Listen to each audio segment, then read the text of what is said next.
Wow, thank you very much for the opportunity to be here. And when I go, wow, I look at all the young, special folks in the room looking forward to your careers going forward and how quickly that time is going to go by. It's going to be 30 plus years before you realize it, and you'll be looking back in your career. I've got a very short time to share with you, but I'm not only going to talk about where we see the future and opportunity for everybody in technology, but specifically for women. I'm going to share the story through the timeline of my career.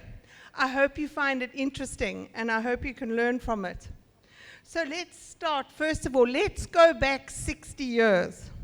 Why 60 years? Well, you might not recognize this. This is the old mainframe room in an IBM environment. And in fact, the CEO of IBM at the time felt that there would only be a need for 5 mainframes in the world. My father was a fitter and turner in the trade. And it was my mother who said to my father, "There's something coming in this computer thing. I think you should get into it." And it was my mother that encouraged my father to get into technology. Well, my mother herself, she was a typist. She used to work on those old-fashioned typewriters where you type and clunk, and then you would chase it along like that. But because my dad was in the computer trade, she was fortunate enough to be the first person in South Africa to use an electric typewriter. This was wow technology at the time. Let's fast forward now to my first job. Well, when I went to university, I was obviously interested in technology. I guess you know why. I was born into it. But at that stage, there was absolutely no qualifications available in technology. Nothing. So I decided to study as a chartered accountant, which I am today. And when I studied, we used to use this, which is called analysis paper. So we used to have to write down the debits and the credits on all these columns and manually add it up. We even had a person by the name of a contometer operator who used to come and add it up for us. I know you think I'm speaking Greek, okay, but this is how it was. In the last year of my articles, I heard of a course that was being held for a spreadsheet. Now, this was absolutely revolutionary. But I was also told that I wasn't allowed to go on that course because it was for the partners only. Maybe because it was actually not for women. To this day, I'm not sure. But being the person that I was, I decided, I'm sure, knowing how busy the partners are, one of them wouldn't pitch on the morning. So what did I do? I went there on the morning and I stood and waited. And lo and behold, actually 2 didn't pitch. And I took my place in the course, which was with the Apple IIe on a spreadsheet called VisiCalc. Long before even Lotus 123. And you also think you have no idea what I'm talking about. But the reality was that I've then phoned my manager and I told him I was now sitting on this course. The audit I was on normally took the entire weekend at the end of the audit to do the manual consolidation of 36 branches. That year, we did the consolidation in less than 2 hours. And when I took the consolidation to him, he said, "It's impossible." I said, "No, it's not. We used a spreadsheet." Anybody here in the audience who's never used a spreadsheet? Anybody? Come on, be brave. Well, obviously not. You can't live without a spreadsheet, right? How on earth did we survive?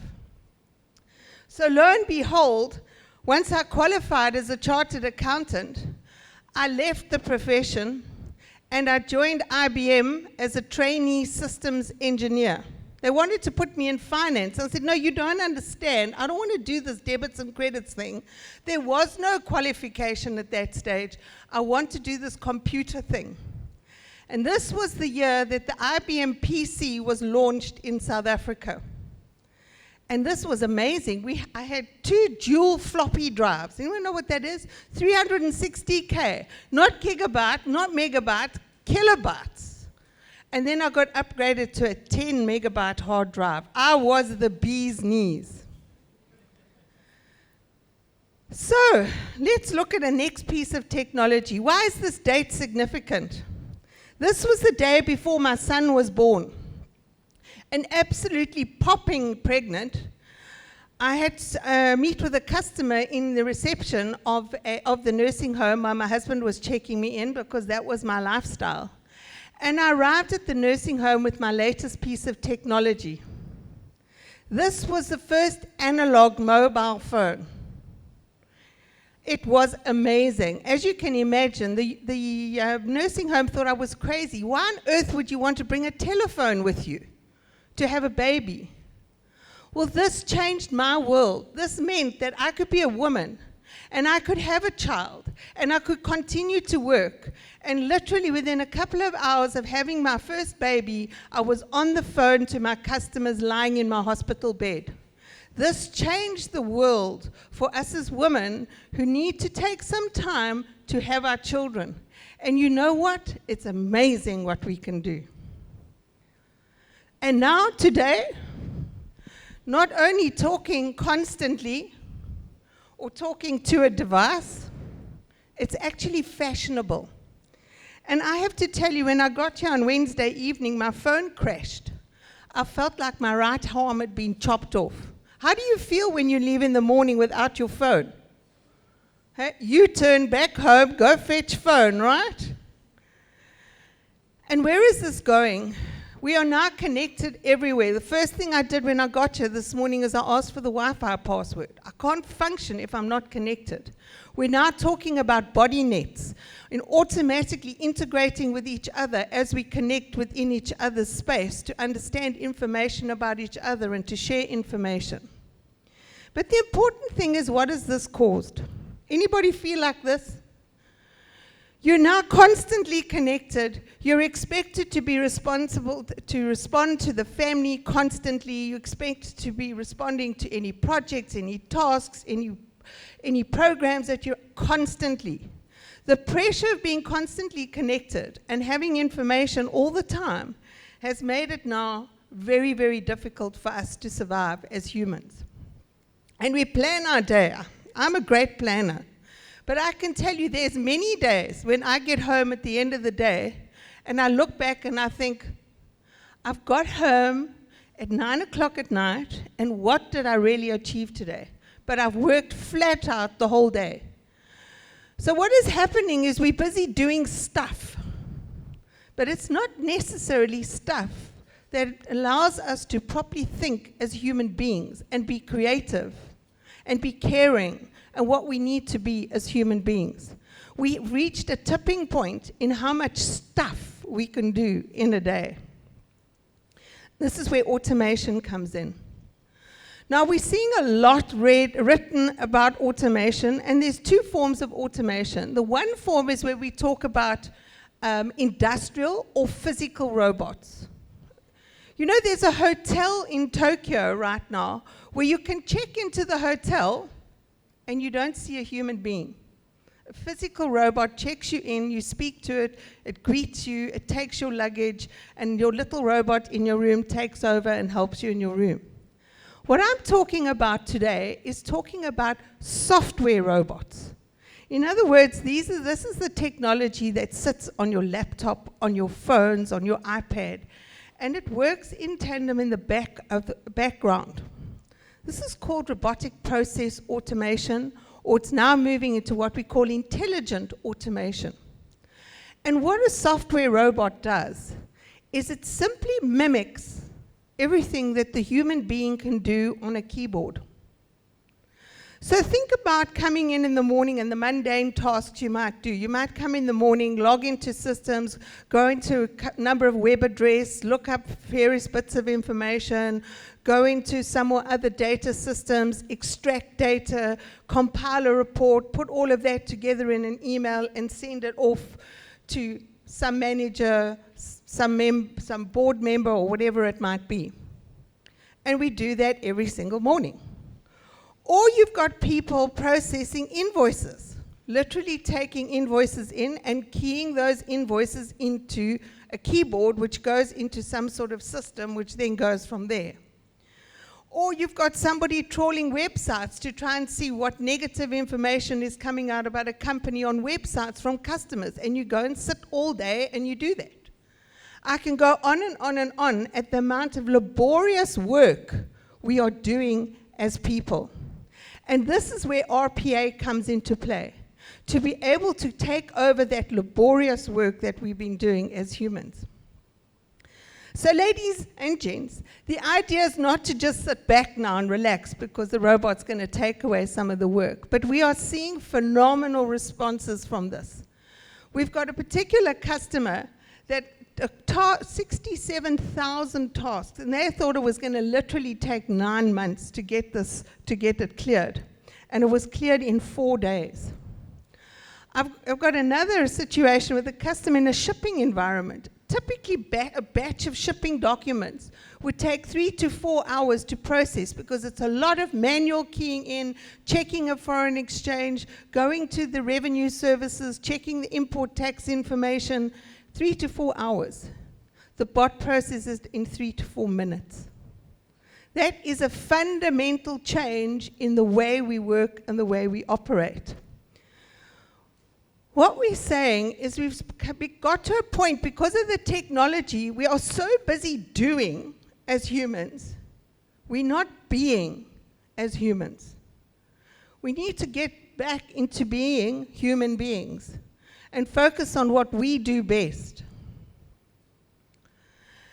The good news is what this does is we now have a lot happier customers. I don't know about you, but quite often I go into a store, and I've been going to that store forever, and nobody knows who I am. It's very frustrating.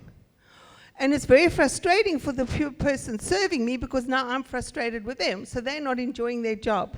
The impact of this is information is given instantly to anybody who is customer facing, and in turn, the person who's doing the job is so much happier. So now metrics have turned from complaints to compliments. Just think fundamentally how that changes your psyche when you're being measured on how many compliments you're getting rather than the complaints you're receiving. Now, a very real fact is is going to have a huge impact on a number of jobs, all the mundane doing jobs. If we have a look at call centers, for example, Everest report reckons that as soon as 2021, that's 18 months away, there will be 3 million robots, one for every person in call centers. So any form of clerical, mundane, repetitive job is in reality going to be at risk. And it's going to be at risk because we're going to start working as humans where we're going to have our yin and yang, and we're going to have a robot for every person. It's like when I started out in the computing trade and was speaking about everybody would have their own computer. That sounded bizarre. Why would you want your own computer? Then it was a case of everybody would have their own cell phone. Why would you want to carry a telephone around with you everywhere? Everybody uses a spreadsheet. Get the idea? This is next. And it's happening faster and faster. What took 20 years to happen in the computer environment, 15 years in the mobile environment, is happening within 5 years in the automation environment. Within 5 years, we'll all have our own digital assistants working with us in tandem in everything we do. You'll probably have a couple. You'll have your home digital assistant, and you'll have your work or your college digital assistant that'll be working with you. And this is the reality of where it is going. So as I said, there is an impact on jobs. But if we look at every industrial revolution, every technology revolution, with every fundamental shift, yes, there's jobs that have been lost, but there have been a net new, more jobs that are created. My responsibility here with you today, and not just you, for you to spread the word amongst your peers, your friends, your family, everyone you know. Don't embark on the mundane, repetitive tasks and jobs of the past, because those jobs are done. Look at the new jobs that are coming down the line of the future, because those are the jobs that are going to pay, that will be plentiful. And the good news, all you need is an internet connection today, and you can achieve wonderful things. So just very quickly, I mean, very much a personal passion of mine is having a look at what I can do to uplift particularly women, but people that have previously been disadvantaged. This to me is extremely exciting. And because of now the advent of connectivity just about everywhere, many organizations such as ours, the one I represent, which is UiPath, provide training absolutely free and have many, many programs. And we have a huge focus as well on diversity across the board, literally from junior schools to high schools to colleges and ultimately to specific communities working in conjunction with various government organizations and companies. But the important thing, just if you have a look at the website there, our RPA Academy, anyone who's interested in robotics, go into our RPA Academy, register, and you can take the training. It's absolutely free. And at the moment, even the engineering certification is free. And yes, we know that, yes, there are competitive products out there. Other people will go into, doesn't matter. Our CEO's goal is to train at least 1 million students on robotic process automation by the end of 2020. Wherever they land up does not matter to us, but it's a responsibility of those future jobs and making it accessible. You can download the technology today, and you can go onto the community, which is a global community, and the global community will assist you as you go along the way. You can use this technology in your personal capacity, and for SMEs, free of charge. Small, medium businesses. And you can get this available to you right now, as well as create own apps where we look at the Go store and upload apps and also charge for them or give them away free. Now, I added this because this lady recently joined UiPath as our CFO. She was also at HP, and I also spent a number of years at HP. And she's recently gone public, sharing her story about how she was held back in her career purely because she was a woman. And also looking at some of the stats that Alpha shared this morning, earlier. 15% is the average of women in leadership in this technology space that we're in. Ladies, there is a massive opportunity. The good news is the world is waking up to the value of diversity. The opportunity is massive. Seize it. And I have many stories that I can share in my career that have been not pleasant, that have been very difficult, but sometimes you've just got to believe, like I rocked up that day to do that spreadsheet course. This is evolving tremendously. So right now, where we look at process automation, we're looking at the convergence with artificial intelligence and moving into intelligent automation. And we are seeing this technology grow extensively, so the opportunity is huge. But what is important is it will disappear into the fabric of everything we do. Very much like you expect today to have a cell phone and a computer to be able to live your life and do your daily tasks, you will expect to have artificial intelligence and robotics on your devices in order for you to carry out your tasks. It will come subliminal to everything we do.